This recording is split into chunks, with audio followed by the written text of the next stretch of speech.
kenali terlebih dahulu terkait dengan mata kuliah ini. Itu adalah tujuannya. Tujuan dari mata kuliah ini yang jelas agar nanti kita sebagai mahasiswa mampu menggambar satu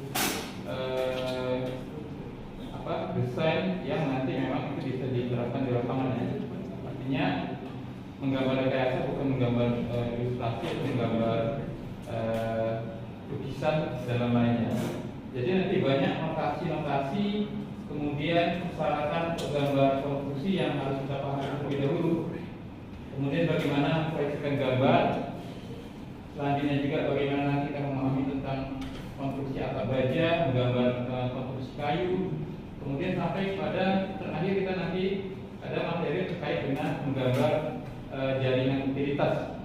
Biasanya jaringan utilitas itu banyak terdapat pada bangunan gedung, mulai dari saluran air bersih, listrik, mungkin juga berkaitan dengan sistem keamanan kebakaran ya, dari bangunan gedung dan lain-lainnya.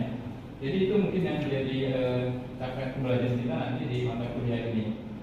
Selain nanti ada alat yang perlu kita gunakan itu berupa aplikasi AutoCAD ya. Nama mata kuliah ini sudah jelas ya. Konteks kalimat menggambar rekayasa dan CAD. Jadi CAD itu adalah sebagai alat bantu saja bagi kita untuk menyelesaikan pekerjaan nanti dalam proses pembelajaran ini. Jadi nanti pasti ada beberapa yang mungkin terkendala dengan kepemilikan perangkat laptop ya. Jadi tidak ada perbedaan dalam pemberian tugas. Ada laptop, tidak ada laptop wajib menyelesaikan tugas yang nanti poin-poinnya akan saya sebutkan. Kalau memang nggak ada laptop, berarti dia gambar manual.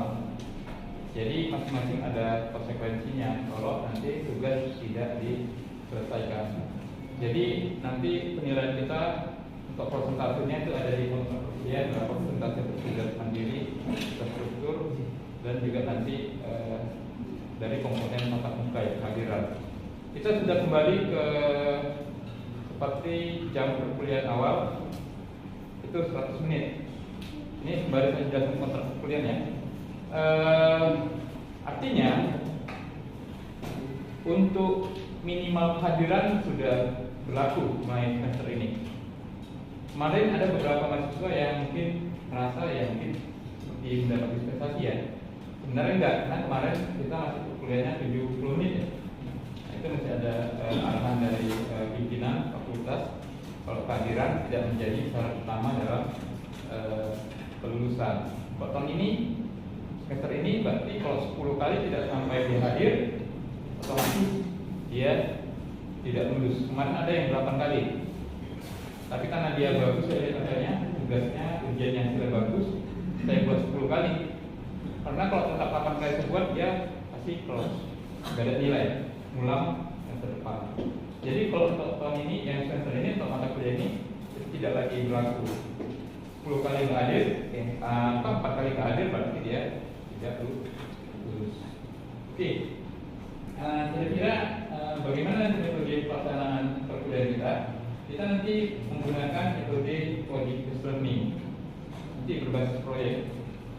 Walaupun nanti tugas ada beberapa, tapi satu tugas saja yang nanti saya berikan. Tapi nanti jenis gambarnya nanti ada lebih dari 20. Mulai denah, tampak, potongan sampai gambar perencanaan balok, struktur ya. Kemudian nanti fondasi sampai nanti ke gambar jaringan utilitas. Apa tugas yang mau kita kerjakan? Untuk tahap awal, untuk minggu depan, saya hanya butuh dari kalian itu sebuah konsep denah ya. Kira-kira bangunan yang mungkin kita kerjakan mungkin sudah dengar dari kelas lain ya. Di kelas lain juga menggambar bangunan masjid. Saya nggak tahu di sini ada yang non muslim. Non muslim, berarti dia nanti bangunannya dengan rumah ibadahnya gereja ya. Gereja. Yang di kelas lain ada beberapa yang non muslim dan gereja. Standarnya soalnya seperti apa? Saya nanti minta bangunannya itu maksimal itu nanti 30 kali 30. Pola denahnya dulu. Pola denah tidak sama dengan denah. Cukup nanti konsepnya saja di mana nanti misalnya ruang pengurusnya ya. Kalau di masjid namanya ruang penaziran atau badan penaziran masjid ya. Kalau mungkin di gereja ada sintua ya, apa itu ya, sintua yang lainnya. Kepengurusannya. Kemudian apakah dia punya selasar atau teras samping ya? Apakah dia nanti punya tempat wudhu? Tapi saya batasi kalian hanya 30 kali 30 meter. Boleh Pak ada sedikit lebih atau kurang sedikit? Boleh. Itu toleransinya 10%. Mungkin 33 meter atau 27 meter ya, gitu ya. 7 kali 27 atau apanya lah perubahan sedikit mungkin. Soalnya nanti dia persegi panjang atau yang lainnya. Pada umumnya masjid itu bentuknya sama sisi ya, seperti kotak ya. Kalau gereja mungkin agak persegi panjang biasanya ya. Nanti itu tinggal menyesuaikan. Jadi minggu depan saya dapat konsepnya ini dulu, baru nanti kita akan aplikasikannya ke dalam gambar denah yang sebenarnya. Contohnya seperti apa? Misalnya yang dimaksud dengan denah, mungkin kalau sebagian dari kita yang punya background pendidikan SMK sudah paham dia denah itu apa kan? Kira-kira denah seperti ini.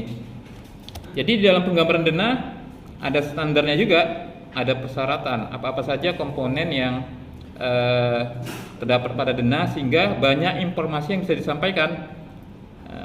Ini nanti saya rubah dulu, saya pilih saja supaya jelas ya.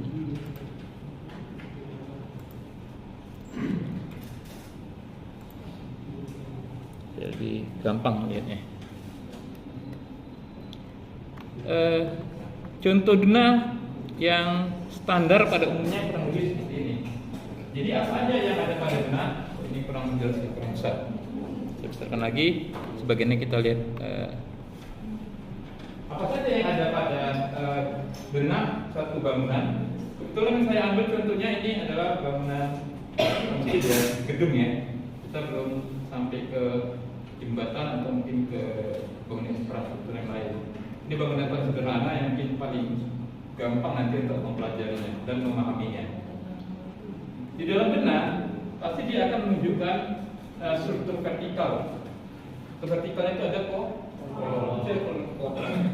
Kenapa? Denah merupakan potongan bangunan gedung yang berada di atas 1 meter di permukaan lantai. Jadi kalau misalnya bangunan saya potong, saya bilang itu yang potong itu nanti kelihatan masih dinding kolomnya.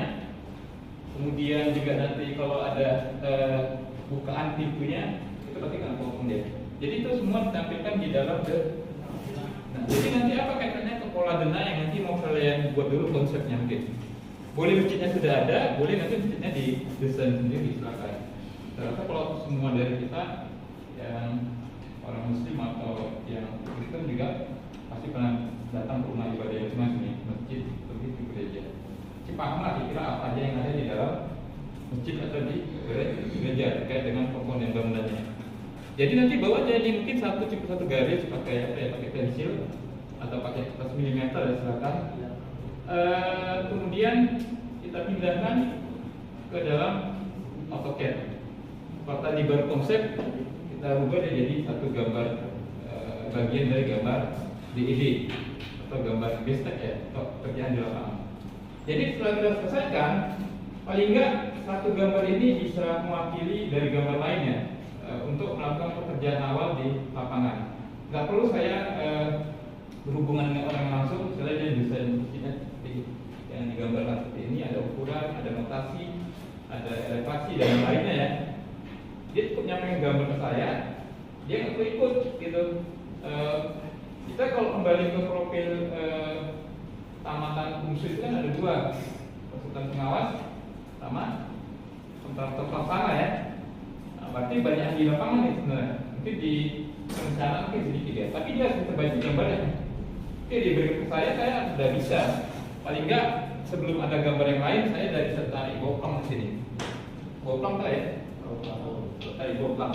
Kalau misalnya lahan masih ada, saya bisa atok kayu kayu di sini ya, untuk yang boklong paling nggak 1,5 dari sumbu X, 1,5 dari sumbu Y-nya.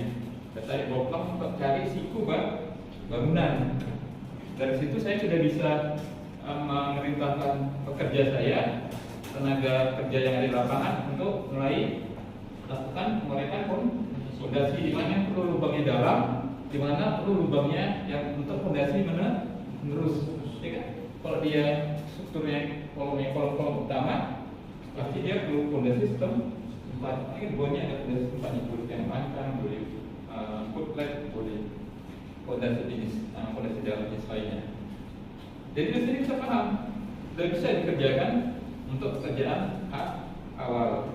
Tadi di dalam pekerjaan di lapangan wajib mereka harus sudah selesai semua, sudah ditentangkan sama orang-orang yang kompeten di dalam hal tersebut. Saya ada tujuan kalau itu sudah boleh dilaksanakan di lapangan. Tapi dengan membuka gambar benar, saya sudah paham apa yang harus saya lakukan di lapangan, apa yang harus saya perintahkan pada anggota atau tenaga kerja yang ada di lapangan, tanpa si yang gambar ada di lapangan. Oke, itu nanti mungkin di sini nanti yang perlu kita pahami contoh apa saja. Mungkin kita ada struktur letak dalam pintu, di mana buka-bukaannya, di mana nanti tangga naik ke lantai 2 misalnya. Kalau saya tanya lah seperti ini tangga, mungkin dari kita kalau yang dari SMK bangunan udah paham ya, naiknya dari atas apa dari sini gitu? Dari dulu N-nya, ya. Karena dari simbol naiknya. Kadang-kala dalam penggambaran penampang tangga, ini kadang dipotong, ada yang mau dipotong. Dia nggak perlu dibuat itu sampai ke lantai 2. Kenapa? Nanti berkaitan sama penglihatan proyeksinya. Jadi tangga begini itu maksudnya sama saja. Artinya ada tangga yang sampai ke lantai 2. Dua boleh digambar model seperti itu. Tapi informasinya sama. Berarti naiknya dari sini. Ini berarti lebih tinggi. Kadang-kala ini dimanfaatkan untuk ruang janitor ya, atau ruang toilet misalnya, kamar mandi bawah dari bordes. Itu tangga. Jadi apa yang perlu kita pahami dari tangga ini? Ini contoh paling sederhana. Ini kan bangunan banyak di bagian-bagian ini. Ini contoh tangga dulu yang sederhana terkait dengan gambar. Ini kan gambar pakai skala nih.